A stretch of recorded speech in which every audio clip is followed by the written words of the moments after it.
Madina Gunas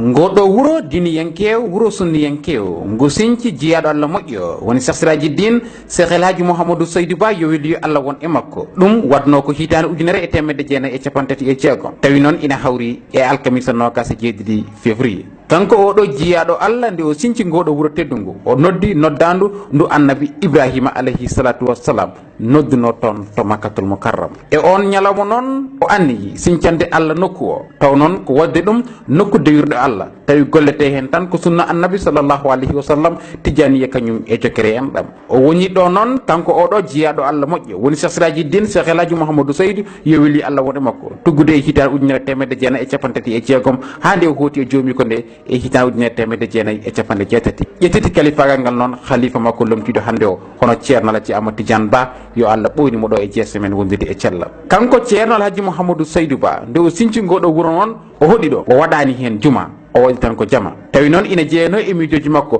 ko wonno sababu gargol makko ɗo ko so tawi ɗum laataki wonani ɗo e nokku o eggat faade nokku gonɗo diine makko e sunno o wawata moƴƴude kono noon e yamirore Allah e nelaɗo mum sallllahu alayhi wa sallam e yamirore Cheikh Ahmad Tidiane radiallahu taala anhu e yamirore ceerno makko ceerno Ahmad Boroto Mbour radiallahu taala anhu yamirimo yo watta juma ko nden o diidi kaɗo juma mawka wonko ɗo e Madina Gounass ɗum watno ko hitan ujunere e temedde jeenayyi e capanɗe jeeɗiɗi hande o ɗo e nder wuuro ngo Madina Gounass ko kaɗo juma goto taweteɗo e noon fodde capanɗe jeeɗiɗi ujunere innama ade ina tawe ɗo e nder wuuro ngo e nder hen leeɗe sappo e jeenayyi kala hen leegal ina waɗi jama ene waɗi duuɗe ɓurana jonde ene tawe kadi duuɗe pular kewɗe taweteɗe ɗo e nder wuuro ngo taw janggata ko ɗemgal pular ngoɗo wuuro wiyetego Madina Gounass kongo ñiɓirde commune tawi ina rendini fodde guure capantati e tati taariɗe wuuro ngo ko yettere Allah ngoɗo wuuro Madina Gounass ɗemɗe jonde ina tawe e makko kono ɓuuri ɗo hutorede e haalede ko ɗemgal pular wuuro ngo ina jogui ko wiyete ko Senelec woni courant ene jogui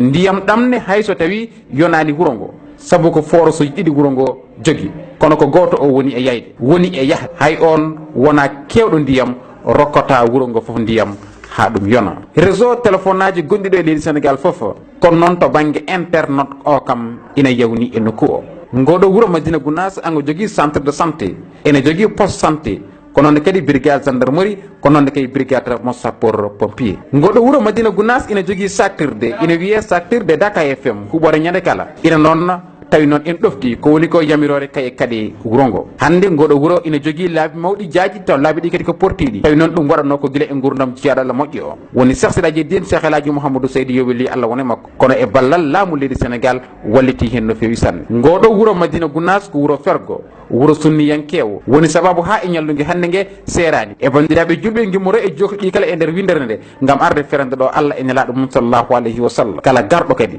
ceerno khalifa hande lomtiɗo ina siftina ko wonno sababu gargol ɗo jiyaɗo Allah o